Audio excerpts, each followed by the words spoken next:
Isang tunay na trahedya para kay Donaldo Trump. Ibabalik ng Estados Unidos ng Amerika ang 166 na bilyong dolyar sa mga kumpanya na napilitang magbayad ng illegal na taripa na ipinataw ni Donaldo Trump noong nakaraang taon. Sumabog ang balitang ito sa mundo ng impormasyon nang aminin ni Donaldo Trump na kailangang ibalik ang pera.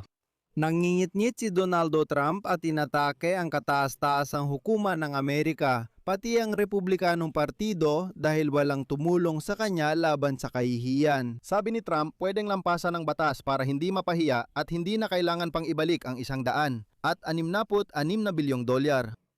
Hinimok ni Trump ang mga kumpanyang Amerikano na huwag tumanggap ng legal na kompensasyon sa pagkalugi para lang mapatunay ang tama ang presidente. Ipinangako ni Trump sa mga kumpanyang ito na palagi niyang pasasalamatan at aalalahanin na hindi nila hiningi ang kabayaran sa pagkalugi. Pero ano nga ba ang nangyari at bakit ang mga taripa ni Donald Trump ang naging pinakamalaking panlilinlang na ngayon ay kailangang bayaran ng Estados Unidos ng 166 na bilyong dolyar? At higit sa lahat, bakit ito pa lang ang simula?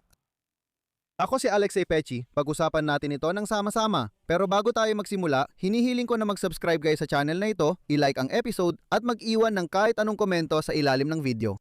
Mag-subscribe din kayo sa aking Telegram channel na Pechi News, ang link ay nasa video description. Naalala nyo ba nung nakaraang taon, matapang na nagpatupad ng taripa sa lahat ng bansa si Amerikanong Presidente Donald Trump? At imihayag niya ito bilang isang himalang pang-ekonomiya na magdadala ng bilyon-bilyong dolyar sa budget ng Amerika? Ibinabalik na ngayon ng Estados Unidos ng Amerika ang nakolektang taripa. Simula Lunes, Abril 20, pwede nang magsumita ng aplikasyon ang mga kumpanyang Amerikano na nagbayad ng mga taripa ni Donald Trump na idineklarang labag sa batas ng Korte Suprema upang maibalik ang kanilang pera. Tinawag agad ng Pangulo ng Estados Unidos na problema ang utos ng Korte Suprema na ibalik ang mga taripa sa pag-aangkat na 166 na bilyong dolyar at sinabing mapupunta raw ito sa mga kaaway ng Amerika. Tandaan ang pariralang ito tungkol sa mga kaaway ng Amerika, babalikan natin ito dahil interesante ito. Ibig sabihin, sinasabi ni Trump na mapupunta ang perang ito sa mga kaaway ng Amerika, tapos hinihikayat niya ang mga kumpanya na wag nang humingi ng kabayaran at sinasabi niya, aalalahanin ko kayo. Ibig sabihin, ayon sa kanyang lohika, ang mga kaaway ng Amerika nang may pasasalamat. Pero pag-uusapan pa natin ito mamaya. At si Trump ay hindi sumusuko at patuloy na pinapahiya ang sarili niya hanggang dulo. Sabi niya, kinilala ng Korte Suprema ng Amerika ang legal na karapatan ng presidente na magpataw ng mga taripa, ngunit dapat itong gawin sa ibang paraan. Ayon kay Trump, mapipilitan ng gobyerno na ibalik ang halos 166 na bilyong dolyar ng mga taripa sa pag-aangkat na nabayaran na ng mga importer mula sa labas ng Amerika. Narito na ang pinakakawili-wiling bahagi. Ipinaliwanag ni Donald Trump na sana'y naging iba ang kalalabasan kung idinagdag lang ng mga hukom sa kanilang hatol ang isang simpleng pahayag na hindi na kailangang ibalik ang mga naunang nakolektang pondo. Sabi niya, pwede namang sabing illegal ang taripa at hindi na kokolektahin, pero sana nilinaw din na yung nakolekta na ay hindi na ibabalik. Sabi niya, oo, illegal ang desisyon sa taripa pero hindi ibig sabihin na dapat ibalik ang pera sa lahat. Ano ba, nababaliw na ba kayo? Pero hindi naman yon ginawa. Diin ni Trump, makakamit pa rin ng administrasyon niya ang dating o mas mataas pang resulta pero sa mas magulo at komplikadong paraan. Ipinahayag niya ang panghihinayang na nais ng Korte Suprema iligtas ang bansa sa isang pangungusap at sa huli pera lang ang matatanggap ng mga tao na, ayon sa kanya, may masamang hangarin laban sa Estados Unidos. Pinaalalahanan ko na noong Pebrero 20 nagpasya ang kataas-taasang hukuman ng Estados Unidos ng pagpapataw ni Donald Trump ng taripa sa pag-aangkat ayon sa batas ng pambihirang kapangyarihang pang-ekonomiya ay lumampas sa saklaw ng kapangyarihan ng ehekutibo. Binigyan diin ng mga hukom na ang karapatang magtakda ng buwis at taripa ay eksklusibo sa Kongreso ng Estados Unidos. Si Trump sa kanyang panig ay mariing bumatikos sa mga hukom kabilang ang mga personal niyang itinalaga na tinawag niyang kahihiyan ang nangyari. Pagkatapos nito, sinimulan niya ang digmaan laban sa Iran. Noong Abril 20, inilunsad ng administrasyon ni Trump ang portal sa internet para sa paghahain ng mga aplikasyon para sa pagbabalik ng mga taripa.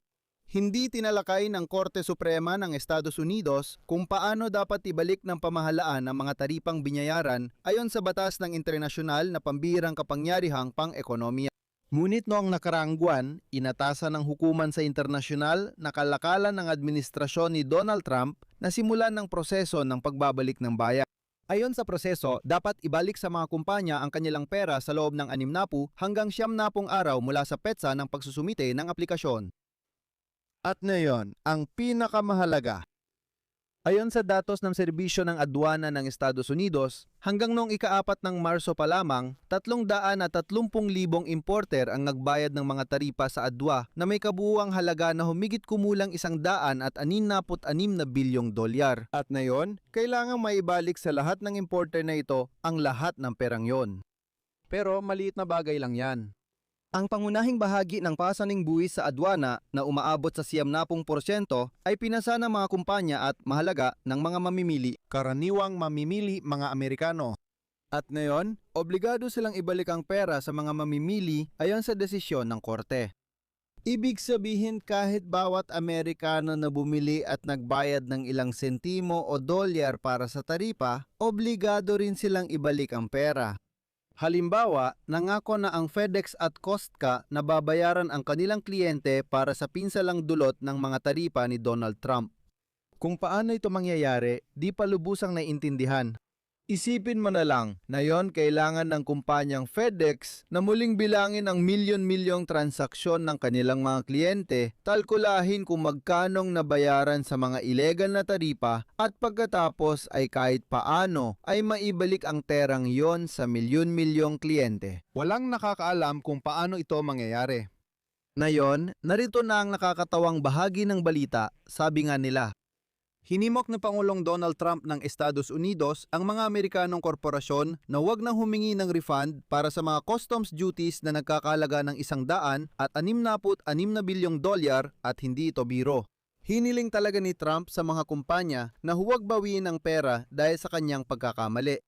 Walang biro, sinabi ni Trump na may pasasalamat niyang aalalahanin ang mga organisasyong hindi hihingi ng kompensasyon para sa mga singil na dati nang idineklarang ilegal ng Korte Suprema ng bansa. Sabi niya, mga pare, huwag niyo na lang kunin pabalik ang pera niyo at magpapasalamat ako sa inyo. Oh, salamat sa inyo. Sa ngayon, hindi pa nagsusumite ng aplikasyon ang malalaking technological na kumpanya tulad ng Apple o Amazon para mabawi ang kanilang ibinayad na pera. Ngayon, inihiling ni Trump na huwag na silang mag-apply para maalala sila ng may pasasalamat ng Pangulong Donald Trump. At sa huli, nagpasya na lang si Trump na batikusin ang lahat dahil, alam mo na, may mga naglakas loob na sumalungat sa kanyang kagustuhan, may nagsabing labag sa batas ang kanyang mga ginawa at may humihingi pa na ibalik ang pera. Ano ba kayo?